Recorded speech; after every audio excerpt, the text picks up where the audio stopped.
Le Zohar, entre autres, nous révèle quelque chose d'extraordinaire. Nous, on croit que si quelqu'un est né de mère juive, il est forcément juif. Forcément juif. Or, les secrets de la Torah nous révèlent que non, absolument pas. Tu peux très bien naître de mère juive et être du Erev Rav parce que ton âme n'est pas juive. Ton âme n'est pas juive. Et en vérité, le vrai Erev Rav, c'est pas seulement forcément de faux convertis, ou comme je l'ai souvent expliqué dans mes cours et avec notre ami, ça veut dire des infiltrations de non-juifs qui sont infiltrés, à qui on crée une identité juive dans le but de nous détruire de l'intérieur, et on en connaît dans chaque génération.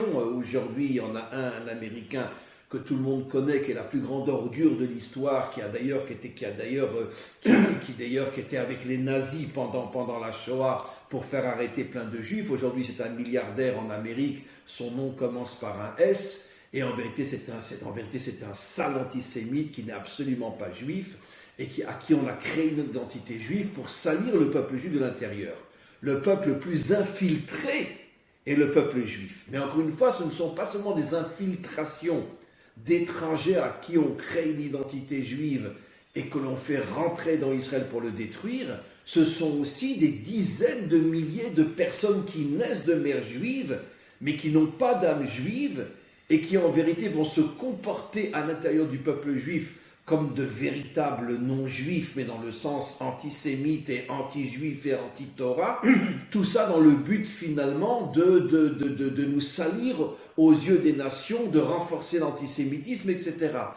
On ne peut pas parler du Front National sans parler de son histoire et de ses fondateurs. Et si on veut parler de l'histoire, parlons de l'histoire de la LICRA. Je ne vais pas vous apprendre à vous-même que bien des membres de la collaboration sortaient de la LICA. Et vous le savez aussi bien que moi. Je ne vais pas vous rappeler quel est le passé du Parti communiste qui pérore encore sur les plateaux et qui est responsable dans cette démonstration de tout égale tout, monsieur. Mais voilà où ça nous mène. Si vous ne voulez pas regarder, ne serait-ce que votre propre passé, puisque vous faites référence au passé, vous êtes dans ce cas-là dans la malhonnêteté intellectuelle. Et moi, ce que je veux vous dire, c'est que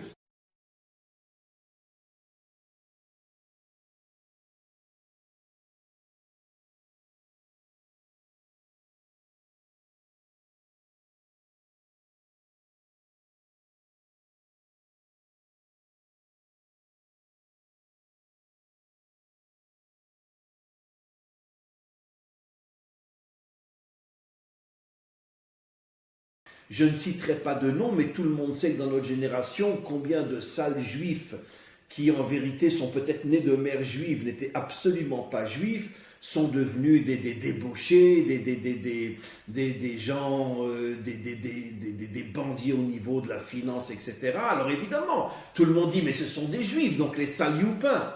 Mais nous connaissons notre histoire plus que les non-juifs, et nous savons que ces gens-là ne sont pas juifs au niveau de leur âme, même s'ils sont nés de mère juive.